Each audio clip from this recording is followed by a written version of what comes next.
1 Coríntios, capítulo 13, tá? Abra sua Bíblia.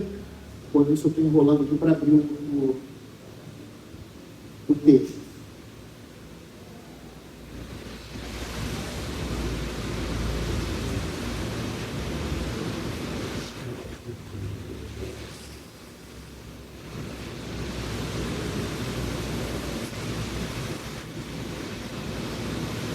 Isso aqui, então Pedro, conta uma piada aí, João Pedro. Sem piada, é.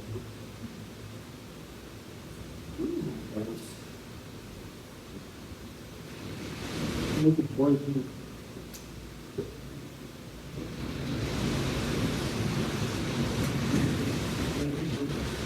Então, conta o testemunho aí, alguém.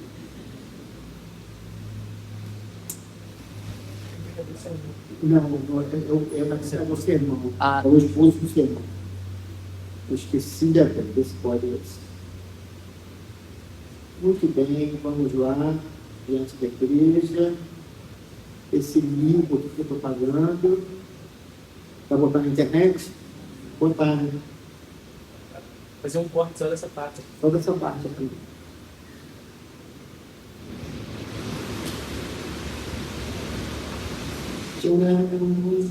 Mais carente aqui. Muito bem, queridos, vamos à nossa leitura da palavra do Senhor. Eu ainda não abri o texto agora, tá vendo? Já faltou isso. Internacional, 1 Coríntios.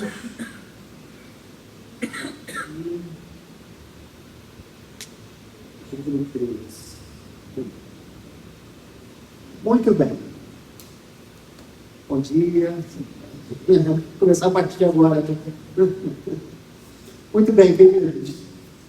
1 Coríntios, capítulo 13, versículo 1. Peço que vocês fiquem de pé. Ainda bem que eu não tinha pedido antes, né? Senão vocês vão estar cansados agora nesse momento, né? E a palavra do Senhor nos diz o seguinte: ainda que eu fale a língua dos homens e dos anjos, se não tiver amor, serei como sino que ressoa ou como prato que retine.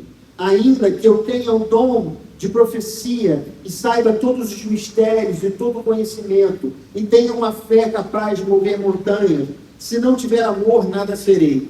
Ainda que eu dê aos pobres tudo o que possuo e entregue o meu corpo para ser queimado, se não tiver amor, nada disso me valerá.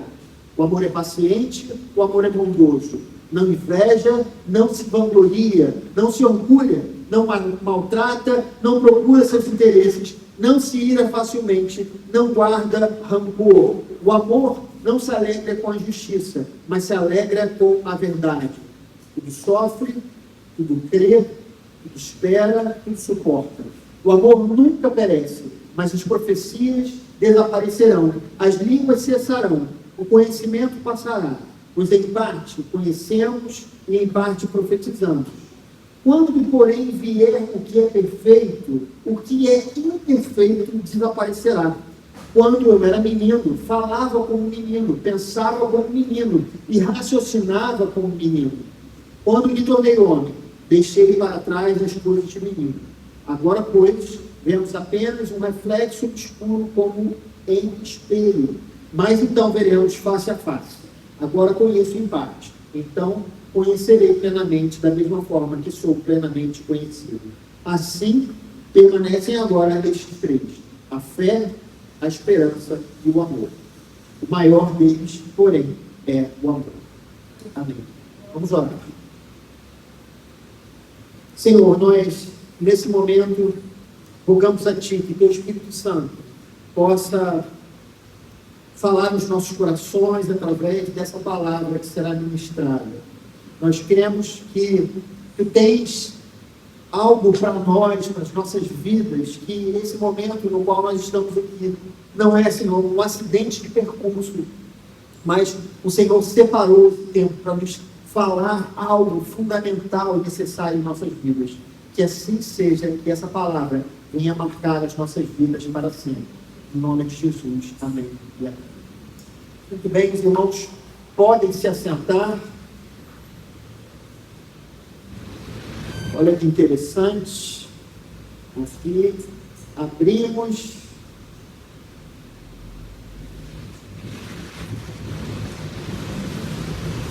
Está tudo trocado aqui para gente, tá, queridos? Por isso que eu estou assim, meio lento. Vai. Será que hoje sai essa mensagem, queridos? Não sai, hein?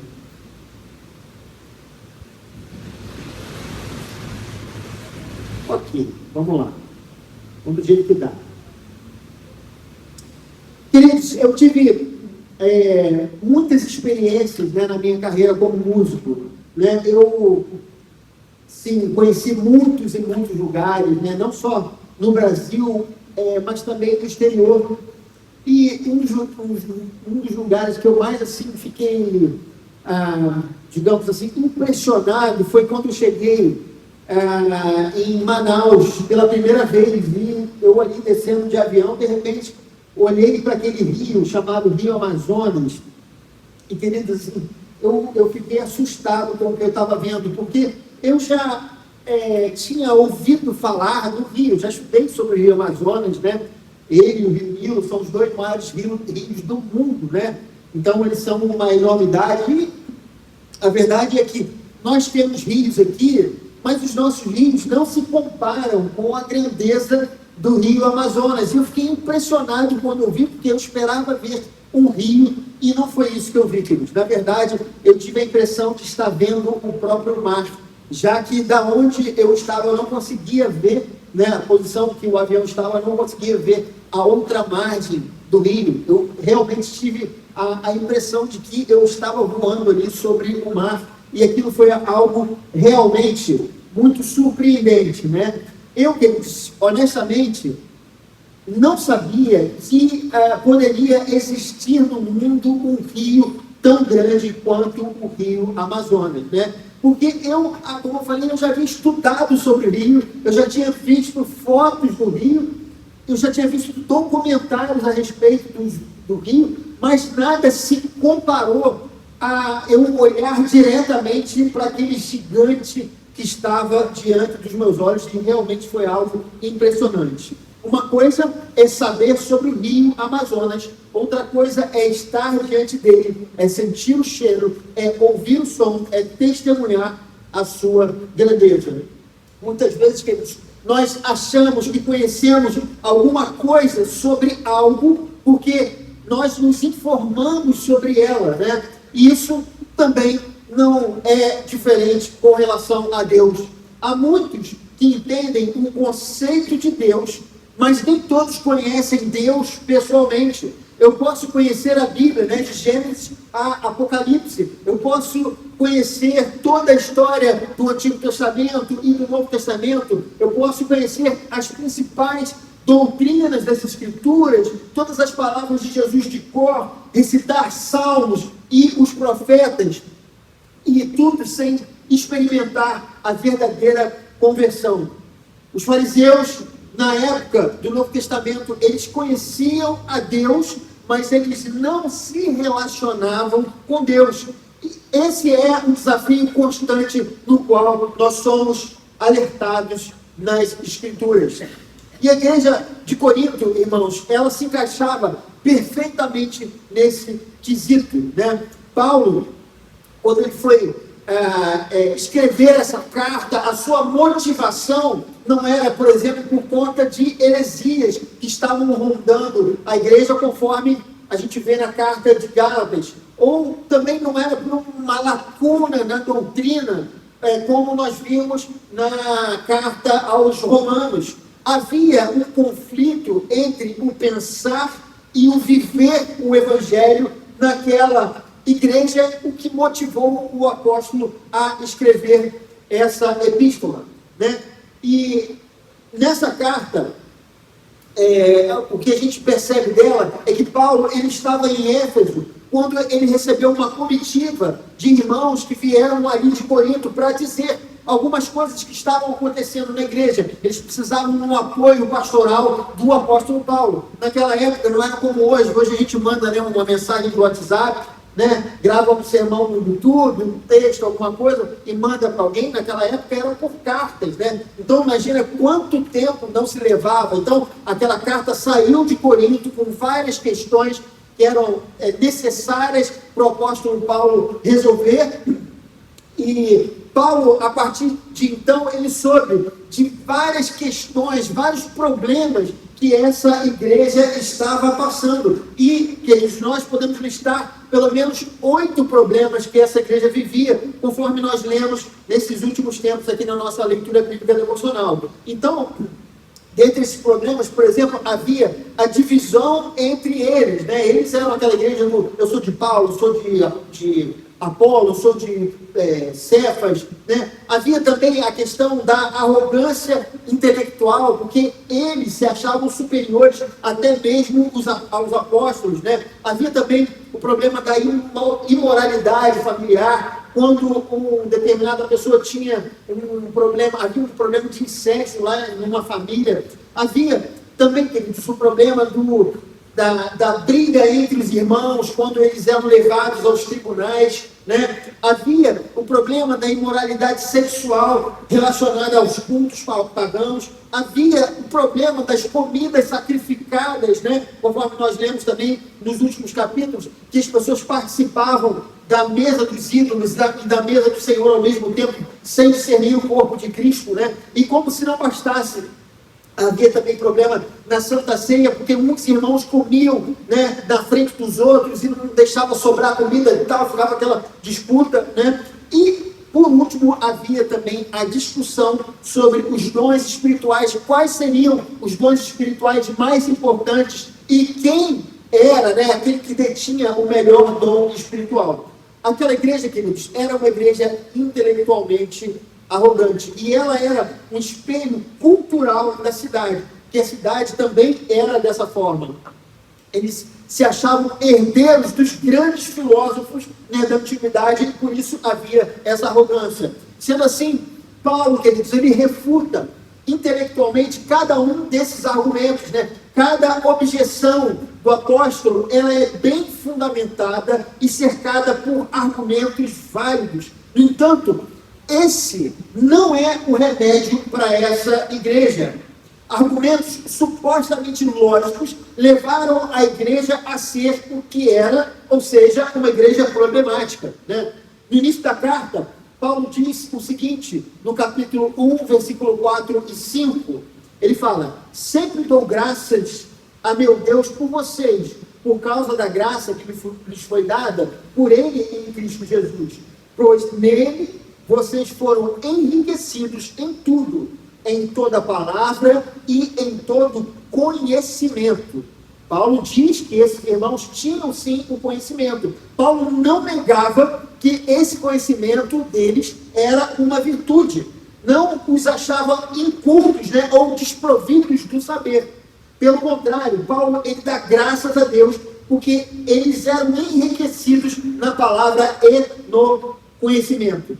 O grande problema dessa igreja não estava aí nesse ponto. Havia um problema maior que impedia que esse conhecimento ele fosse efetivo. O grande problema da igreja era a falta de amor.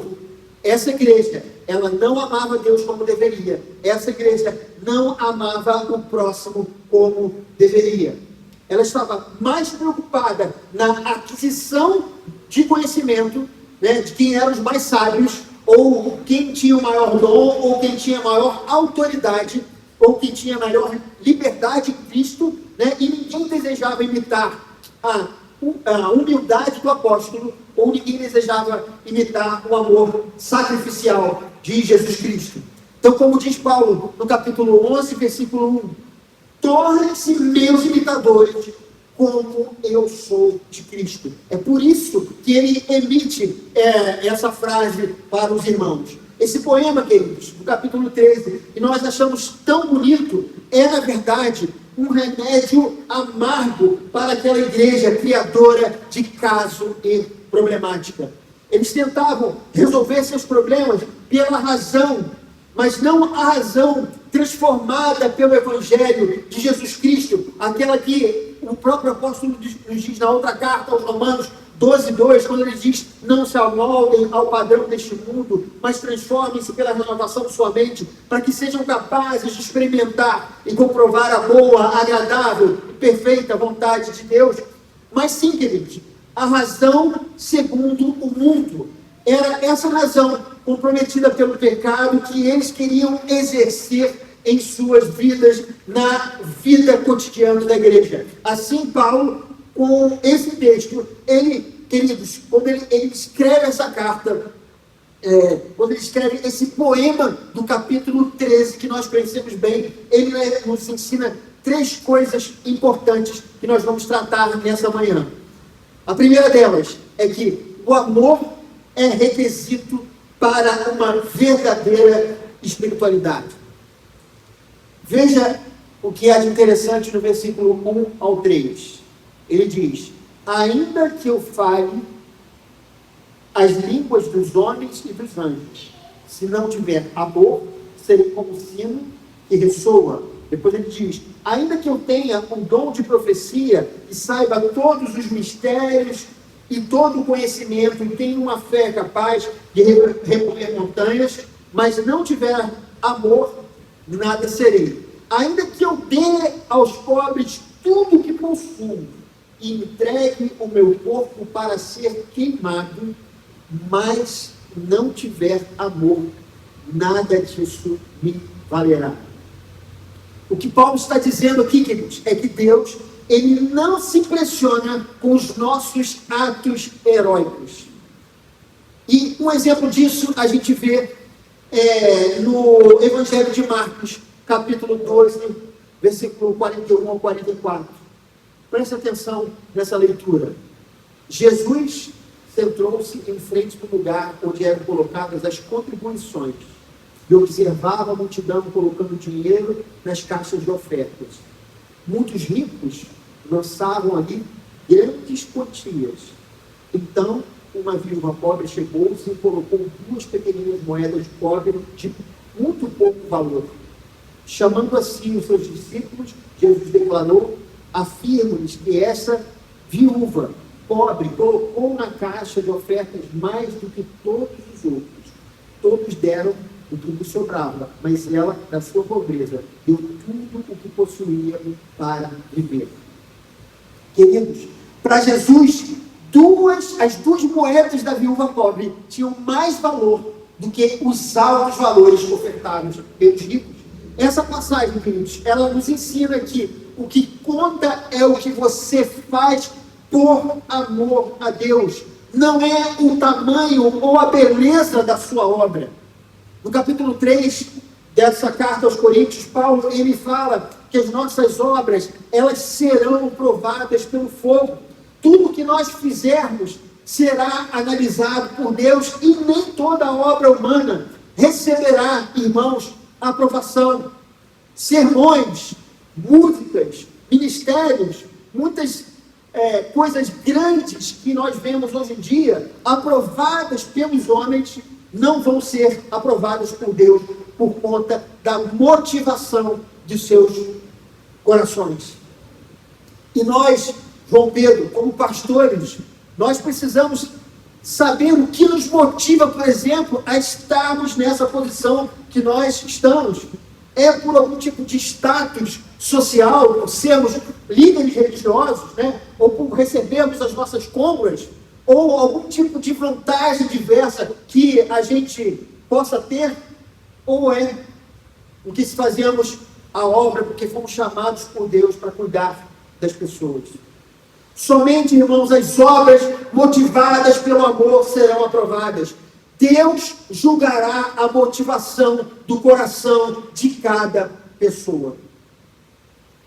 Em segundo lugar, queridos, o amor, ele é um requisito para o meu relacionamento com o próximo. O versículo 4 e 7 da nossa leitura nos diz: o amor é paciente, o amor é bondoso. Não inveja, não se vangloria, não se orgulha, não maltrata, não procura os seus interesses, não se ira facilmente, não guarda rancor. O amor não se alegra com a injustiça, mas se alegra com a verdade. tudo sofre, tudo crê, tudo espera, tudo suporta. Queridos, a discórdia dava o tom dos relacionamentos da igreja de Corinto. Eles não se submetiam a Paulo, né? Os irmãos entravam em litígios uns com os outros nos tribunais. Havia uma disputa entre mulheres e homens, né? Que não conseguiam entender os seus papéis ali naquela igreja. E para todas essas coisas há somente um remédio: o amor. Isso porque o amor é bondoso, é paciente, ele não inveja, ele não se orgulha, ele não maltrata, não procura os próprios interesses, não se ira facilmente, não guarda rancor. Qualquer relacionamento, queridos, guarde isso, será saudável se esses princípios forem postos em prática. Sejam eles marido e mulher, filhos e pais, irmãos e irmãs. Queridos, no casamento dos crentes é impossível a palavra incompatibilidade de gêneros. Numa família de crente não pode haver qualquer tipo de fissura, queridos. Essa é a grande verdade. Se os dois receberam o Espírito Santo de Deus na conversão, não há aquilo que não possa ser resolvido entre eles. É o que esse texto está nos ensinando. Queridos, o amor tudo sofre, tudo crê, tudo espera, tudo suporta. Quem ama com o amor de Jesus vive a plenitude dos seus relacionamentos. Terceiro lugar, queridos, o amor é requisito para a maturidade espiritual. Paulo diz o seguinte no versículo 8: o amor nunca perece, mas as profecias desaparecerão. As línguas cessarão, o conhecimento passará. Havia, queridos, uma discussão de qual seria o maior dos dons entre eles. Seria o de línguas estranhas, ou seria então o de profecia, né? E Paulo, apesar de explicar isso no capítulo 12, a importância desses dons, no 13, ele dá real sobre isso, sobre aquela luta que eles tinham ali sobre os dons, né? No 13 ele vai direto, ele diz, em outras palavras, que tudo isso que vocês estão brigando é efêmero, é fugaz, tudo isso é transitório, tudo isso é apenas um vislumbre imperfeito de uma realidade muito maior e perfeita que está por vir. No versículo 10 da nossa leitura, ele diz o seguinte: quando vier, porém, o que é perfeito, o que é imperfeito desaparecerá. Toda essa busca pelos dons, nada disso é para sempre. Existe uma realidade por trás disso, algo de muito maior valor, queridos. Ou seja, esses dons espirituais que traziam tantas divisões no seio da igreja são pequenos se comparados à realidade do que está por vir. O que Paulo, irmãos, está dizendo é que esses dons de hoje não serão levados para a eternidade, pois lá não farão nenhum sentido. O que é, queridos, uma profecia sobre a volta de Cristo comparado à própria volta do Filho de Deus? O que é uma profecia dizendo que Deus cuida de você, comparado a estar diante dele, desfrutando da sua presença? Aquela igreja buscava avidamente aqueles dons, no entanto, eles se esqueciam de amar uns aos outros, eles agiam como crianças, eles eram imaturos, e por isso, Paulo, no versículo 11, ele diz: quando eu era menino, falava como menino, pensava como menino, e raciocinava como menino. Quando me tornei homem, deixei para trás as coisas de menino. Ou seja, é como se Paulo estivesse dizendo: está na hora de vocês crescerem. Queridos, eu costumo dizer o seguinte, que a maturidade, ela é a organização das prioridades. Eu me torno uma pessoa madura quando eu passo a priorizar não aquilo que eu gosto, mas aquilo que de fato é importante, né? Eu dou um exemplo, queridos. Eu sempre fui assim meio apaixonado por motos, né? E numa época eu comprei uma moto, eu estava todo feliz com a minha moto, indo para cima e para baixo e tal. Uma moto bem legal. Eu sempre fui muito prudente no trânsito, né? Dirigindo o carro, e com a moto não seria difícil. Mas uma vez, eu estava indo para o meu trabalho à noite e, de repente, na mão contrária, né? Vinha uma outra moto que bateu num carro e, de repente, aquela moto veio capotando, querido, aqueles 150 quilos de ferragem, né? Eles vieram capotando em minha direção, queridos, e eles passaram assim, e aquilo passou mais ou menos um palmo de distância de mim, né? Se eu tivesse 2 segundos atrás, aquilo teria me pegado em cheio e certamente eu não estaria hoje aqui para contar essa história, né? E a partir daquele dia me veio uma reflexão muito grande. João tinha 1 ano de idade, a Ana Luísa tinha 5, né? 5 anos de idade, né? Mais ou menos isso. 5 anos por aí.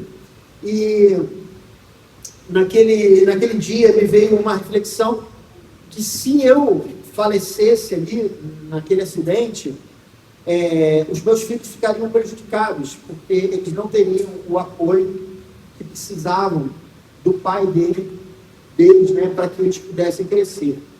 E por mais que a minha paixão pela moto fosse muito grande, né, a gente não tem como negar que a moto é um veículo perigoso, né, mas por mais que a minha paixão fosse grande pela moto, a partir daquele dia eu resolvi vender a moto e focar em outras paixões que não fossem essa. Eu fiz isso para que eu pudesse cumprir o meu papel de pai na vida deles. Essa é uma experiência pessoal que eu tive. Eu ainda gosto muito de motos, meus filhos já cresceram, mas eu decidi, desde esse dia, não ter mais esse veículo.